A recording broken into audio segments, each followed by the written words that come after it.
الحمدللہ رب العالمین والصلاة والسلام علی سید الانبیاء والمرسلین اما بعد فاعوذ باللہ من الشیطان الرجیم بسم اللہ الرحمن الرحیم۔ الحمدللہ الہادی پروگرام میں درس قرآن کا سلسلہ جاری ہے، اور اس وقت جس ٹاپک پر ہم کلام کر رہے ہیں وہ اللہ تبارک و تعالی کی ذات بابرکت ہے۔ ہم نے شروع پروگرام میں عرض کیا تھا کہ اللہ تبارک و تعالیٰ کی ذات کا تصور قائم کرنا منع ہے، اس لیے کہ وہ تصور میں نہیں آ سکتا۔ اس طرح کہ اس کی کوئی شکل صورت کا تصور کر لیا جائے، اس لیے کہ وہ شکل صورت سے پاک و صاف ہے۔ اور اس کی وجہ ہم نے آپ کو بتائی تھی کہ نہ تو اللہ تعالیٰ کو ہم نے دیکھا ہے، نہ نبی کریم صلی اللہ علیہ وسلم نے اللہ تبارک و تعالیٰ کی کوئی شکل و صورت بیان فرمائی ہے، نہ اس کی مثل کوئی کائنات میں شے ہے کہ جس کو دیکھ کر ہم اس کی حیات کا اندازہ کر لیں۔ لہذا معلوم ہوا کہ اللہ تعالیٰ حیات، شکل، صورت سے پاک و صاف ہے۔ وہ کیسا ہے ہم اس کی حقیقت اور ماہیت کو نہیں جانتے ہیں، حقیقتاً نہ ہم اس کو کوئی تصور پھر قائم کر سکتے ہیں۔ ہاں، ایک مسلمان کو بس یہ عقیدہ رکھنا ہے، اگر کوئی غیر مسلم آپ سے پوچھے تو آپ یہ کہہ سکتے ہیں کہ اللہ تبارک و تعالیٰ کی ذات کے بارے میں ہمارا عقیدہ یہ ہے کہ وہ اس وقت کائنات میں موجود ہے، پوری کائنات کو ملاحظہ فرما رہا ہے، پوری کائنات کے ذرے ذرے کا علم رکھتا ہے، اور وہ جس بھی چیز میں چاہے جیسا چاہے تغیر و تبدل پیدا کر سکتا ہے، تبدیلی کر سکتا ہے، اسے کوئی روکنے والا نہیں ہے۔ بس یہ اس کی ذات کا تصور ہے، باقی پھر اس کی مزید صفات ہیں جس پہ انشاءاللہ ہم کلام کریں گے۔ دوسرا جو ہم نے ان دروس میں اللہ تعالیٰ کی ذات سے متعلق دروس میں جن پہلوؤں پہ کلام کیا، ان میں سے پہلا یہ کہ اللہ کی ذات کا تصور تو قائم نہیں ہو سکتا، لیکن اللہ تعالیٰ کے وجود کا یقین حاصل کرنا یہ سب سے اولین ضرورت ہے۔ اس کے لیے بعض آیات ایسی اللہ نے بیان فرمائی جن پہ غور و تفکر کرنے کے بعد ہم بالکل دلیل کے ساتھ یہ کہہ سکتے ہیں کہ یقیناً ایک ذات اس کائنات میں موجود ہے جو اس کائنات کے نظام کو چلا رہی ہے۔ تو نہ صرف ان آیات پر غور و تفکر کی برکت سے اللہ کے وجود کا یقین حاصل ہوگا، بلکہ اس بات کا بھی یقین حاصل ہوگا کہ وہ ہمہ وقت اس کائنات کے نظام کی جانب متوجہ ہو کے اسے کنٹرول فرما رہا ہے۔ اور تیسرا ہم نے جو ایک بات بیان کرنے کی کوشش کی، ایک سوچ میں، فکر میں، کیفیت میں تبدیلی پیدا کرنے کی کوشش کی، وہ یہ ہے کہ ہم صرف نمازوں کی طرف، روزوں کی طرف، زکوٰۃ کی طرف، حج کی طرف، قربانیوں کی طرف ہی متوجہ نہ رہیں، بلکہ ایک اور عبادت کا پہلو بھی ہے جو قرآن میں ہی بیان کیا گیا ہے، اور وہ ہے کائنات میں موجود اللہ تبارک و تعالیٰ کی قدرت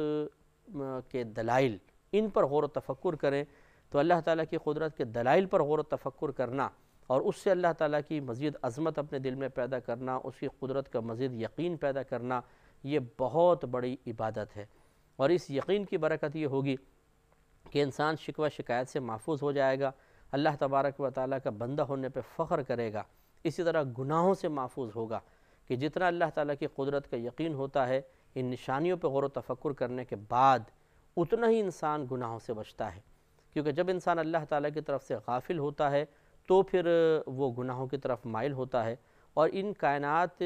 میں موجود دلائل پر غور و تفکر اسے اللہ سے اتنا قریب کر دیتا ہے، اور اللہ تبارک و تعالیٰ کے ہم وقت دیکھنے کا اتنا کامل یقین اس کو حاصل ہو جاتا ہے کہ پھر اس سے گناہ بہت ہی مشکل ہے کہ ہوں۔ ہاں، اگر شیطان ہی بہت زیادہ غالب آ جائے، نفس بہت ہی زیادہ غالب ہوتے، ایک الگ بات ہے کہ وہ بے حیائی کی حد تک پہنچ جائے، وہ الگ مسئلہ ہے، ورنہ ذرا سا بھی اگر اس کے دل میں خوف ہے تو اللہ تعالیٰ کے دیکھنے کا مزید یقین اس کے ساتھ مل کر اس خوف میں اتنا اضافہ کر دیتا ہے کہ پھر خلوت میں بھی اس سے گناہ نہیں ہو سکتے ہیں۔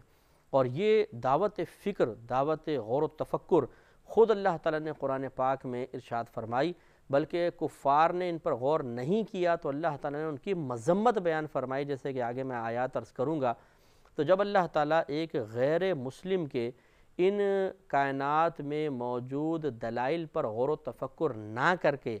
اللہ تعالیٰ کی عظمت اور قدرت کا یقین حاصل نہ کرنے پر مذمت فرما رہا ہے، تو ایک مسلمان تو بدرجہ اولیٰ عتاب کا شکار ہونا چاہیے کہ وہ ایک اللہ کو مانتا ہے، گھر بیٹھے ہمیں اسلام مل گیا، ہم مسلمان بن گئے، لیکن اللہ تعالیٰ کی قدرت کا وہ یقین کہ جو ان آیات سے حاصل ہوتا ہے، اللہ تعالیٰ کی عظمت میں وہ اضافہ جو ان آیات میں موجود حکم پر عمل پیرا ہونے کی برکت سے ہو سکتی ہے، اس کو ہم خود اپنی ذاتی کوشش سے کتنا حاصل کر رہے ہیں، اس پر غور و تفکر کرنے کی ضرورت ہے۔ تو ہم نے جو آیات سورہ یونس کی آیت نمبر 5 اور 6 آپ کے سامنے تلاوت کرنے کا شرف حاصل کیا تھا، اس میں اللہ تبارک و تعالیٰ نے ہمیں یقیناً تفکر کی دعوت دی ہے۔ چھٹی آیت میں یہ تھا کہ بے شک رات اور دن کے اختلاف میں اور اللہ تعالیٰ نے جو کچھ زمین و آسمان میں پیدا کیا ہے، تقوی اور پرہیزگاری رکھنے والی قوم کے لیے ان تمام چیزوں میں نشانیاں ہیں۔ اس کا مطلب ان نشانیوں کو دیکھنا، ان پہ غور و تفکر کرنا، یہ صاحب تقوی لوگوں کا کام ہے۔ لہٰذا صوفی صاحب، جیسے میں بار بار عرض کر رہا ہوں، اور یہ کوئی حقارت سے عرض نہیں کر رہا ہوں، بلکہ میں یہی یہ مطلب آپ کی خدمت میں عرض کرنا چاہ رہا ہوں کہ ہم بعض اوقات لوگوں کو اپنے قریب کر کے، یعنی دیندار قسم کا طبقہ لوگوں کو قریب کر کے صرف نماز، روزہ، حج، زکوٰۃ تک محدود کر دیتا ہے، اور ان آیات پر عمل کی سعادت سے بعض اوقات پوری زندگی محروم رکھتے ہیں، پوری زندگی محروم رکھتے ہیں، کہ جن پر عمل کر کے ہم نماز، روزہ، حج، زکوٰۃ کے مقابلے میں کہیں زیادہ اللہ تبارک و تعالیٰ کی قدرت کا اور عظمت کا یقین حاصل کر سکتے ہیں، اور وہ ہے کائنات میں موجود چیزوں پر غور و تفکر کی دعوت۔ میرا رہنما کوئی اور ہے۔ ہونا یہ چاہیے، پیر صاحب ہوں، کوئی عالم صاحب ہوں، مفتی ہوں، رہنما ہوں،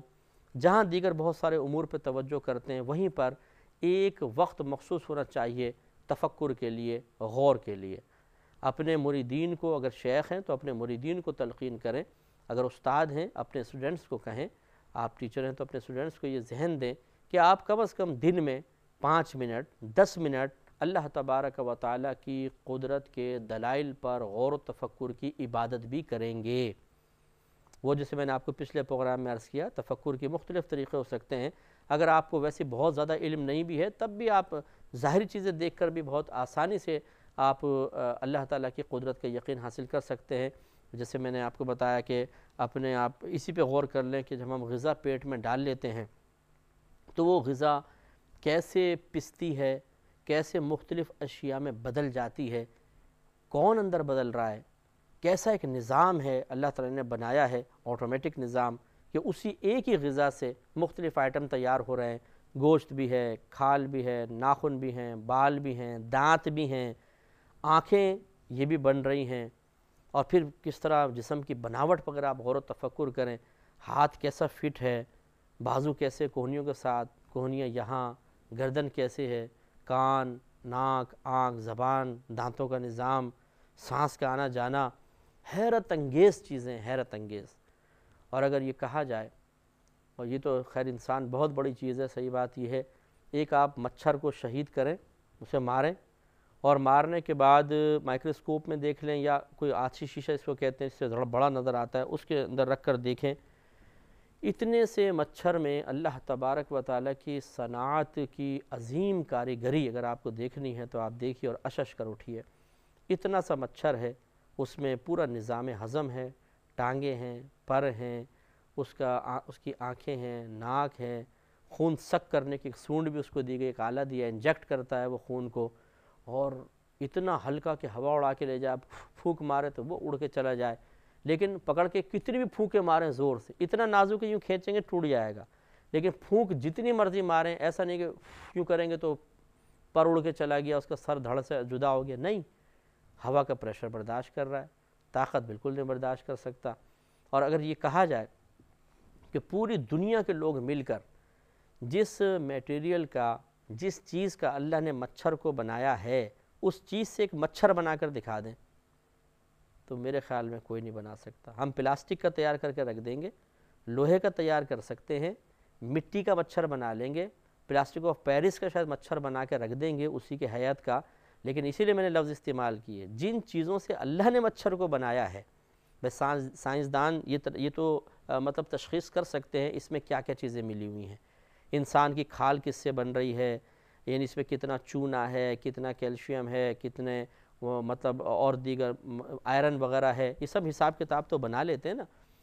اب اس سے ذرا بنا کر بتائیں، ایک انسان بنا کے بنا لیں، اسی طریقے سے ایک مچھر بنا کر دکھا دیں، ایک مکھی بنا کر دکھا دیں، نہیں بنا سکتے، ہار جائیں گے۔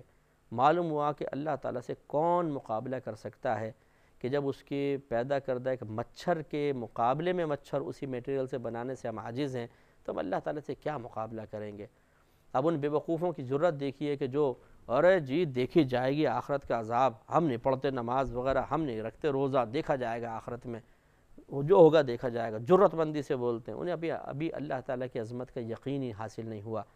اگر اللہ تعالیٰ کی عظمت کا، اس کے عذابات کا یقین حاصل ہوتا تو بھیگی بلی کی طرح بنے رہتے. کبھی یہ جرت نہ کر سکتے کہ اپنے رب کے احکام کے مقابلے میں اتنی سینہ چوڑا کر کے جرت مندی کے ساتھ بات کرتے، کبھی بھی نہ ہوتا. تو یہ تفکر کی دعوت جو اللہ تعالیٰ دے رہا ہے، یہ ہمارے اندر اللہ کے مقابلے میں عاجزی پیدا کرتی ہے، انکساری پیدا کرتی ہے. یہ غور و تفکر ہمیں اللہ تبارک و تعالیٰ کے قریب کر دیتا ہے، اس کے ہم وقت دیکھنے کا یقین فراہم کرتا ہے، اس کی عظمت کو دل میں اتنا بڑھا دیتا ہے کہ ہم وقت پھر ہم چیزوں کو دیکھ کر اللہ تعالیٰ کے وجود پر دلیل قائم کرتے ہوئے اپنے آپ کو بہت سارے گناہوں سے دور کر لیتے ہیں اور شکوہ شکایت سے محفوظ ہو جاتے ہیں. جس طرح اللہ نے ہمیں رکھا ہے، اللہ تعالیٰ کی رضا پر راضی رہنے کا ذہن بن جاتا ہے. اس تفکر کی عادت ڈال کر دیکھیے،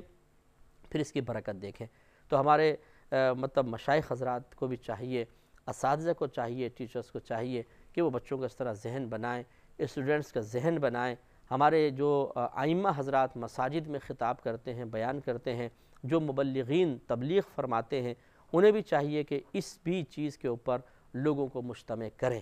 ان کو اس طرف بھی لے کر آئیں. ہماری بہنیں جو ہمیں ملاحظہ فرما رہی ہیں، ہمارا بیان سن رہی ہیں، آپ اپنی آلو میتھی پیاز سے اپنا ذرا ذہن ہٹا کر چلے، آپ آلو میتھی پیاز ہی کاٹ رہی ہیں، پیاز کاٹتے ہوئے دیکھ لیا کریں کیسے اللہ تبارک و تعالیٰ نے اس پیاز کے اندر توانائی رکھی ہے، ذائقہ رکھا ہے. اس کی پرتیں ہٹا کر جب آپ دیکھتی ہیں کس ذات نے اتنی خوبصورت انداز سے پیاز کی پرتیں بنائی ہیں، کتنے پیارے انداز سے. ٹماٹر کو لے کر دیکھیں، کاٹ کر دیکھیں کیسا خوبصورت اللہ نے اندر سے بنایا ہے، بیج کیسے ہیں، اس کی رگیں دیکھیے، اس کے اوپر سے لالی دیکھیں، اوپر سے چھلکا ہٹا کر دیکھیں، کیا اللہ تعالیٰ نے اس میں ذائقہ رکھا ہے، توانائی رکھی ہے. اسی طرح ہر سبزی پہ آپ غور و تفکر کر لیں.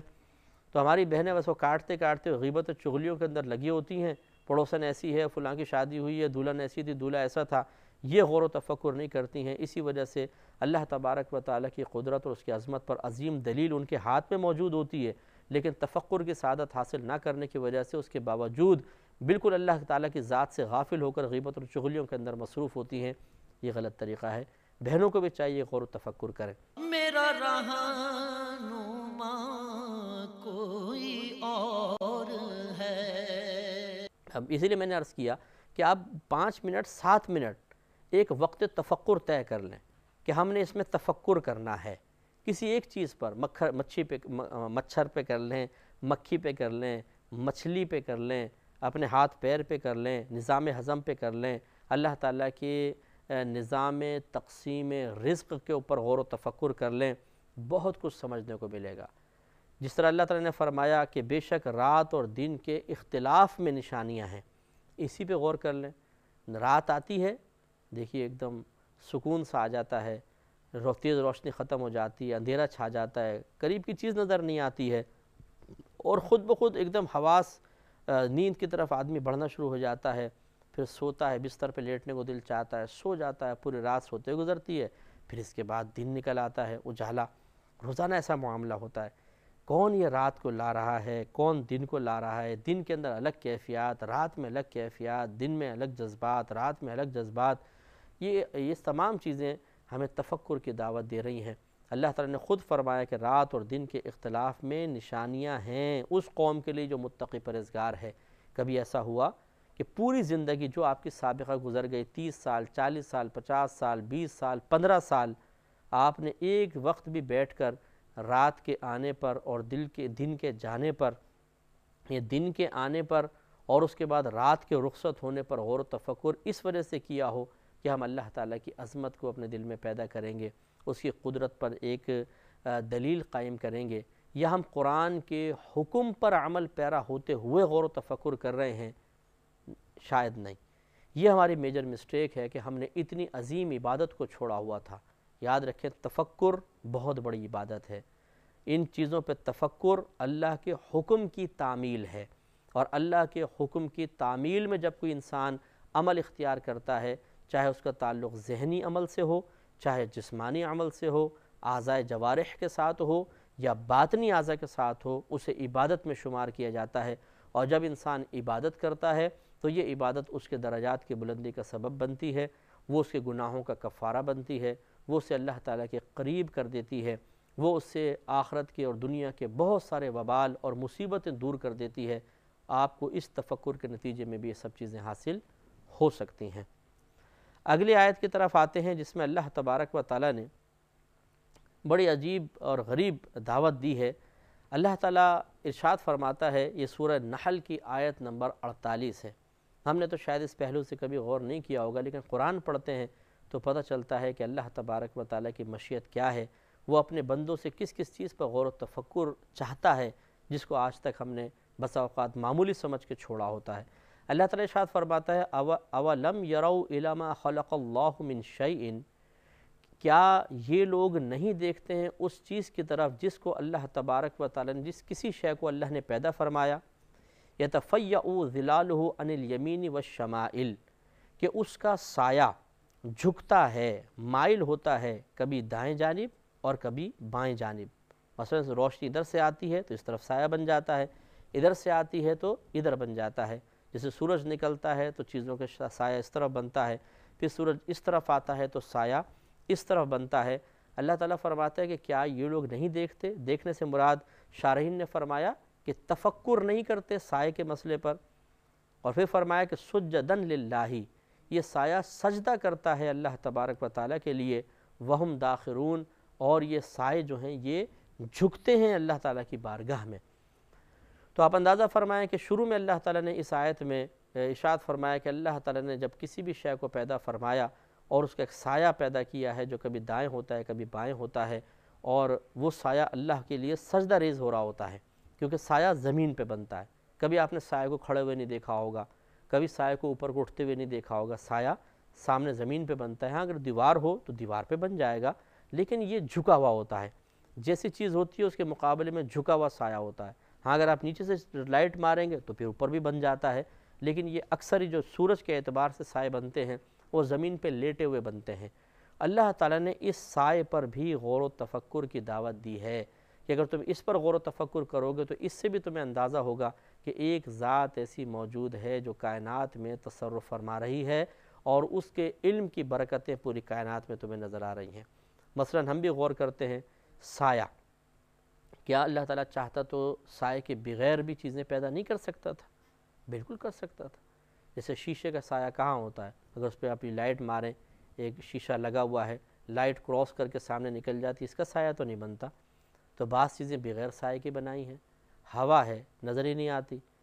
جب روشنی، یقینی سی بات ہے ہوا پہ بھی پڑتی ہے سورج کی روشنی، تبھی ہوا گرم ہوتی ہے یا ٹھنڈی ہوتی ہے۔ جو برف سے لگ کر ہوا آتی ہے وہ ٹھنڈی ہوتی ہے، جو سورج کی روشنی کو قبول کرتی ہے وہ گرم ہوا ہوتی ہے۔ سمندر کے پاس چلے جائیں، کس قسم کی گرم ہوا چل رہی ہوتی ہے، لیکن کیا ہوا کا کبھی سایہ دیکھا ہے؟ نہیں۔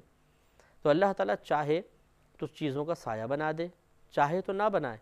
ہمارے جسم کا سایہ ہے، لیکن جب انسان کے بدن سے روح نکلتی ہے، کسی نے دیکھا ہے سایہ بنتے ہوئے؟ نہیں۔ تو اس کا مطلب ہے سایہ بھی ایک عجیب چیز ہے، اس پر بھی غور و تفکر کی ضرورت ہے۔ انشاءاللہ اس پر نیکسٹ پروگرام میں پھر کلام کریں گے۔ وآخر دعوانا ان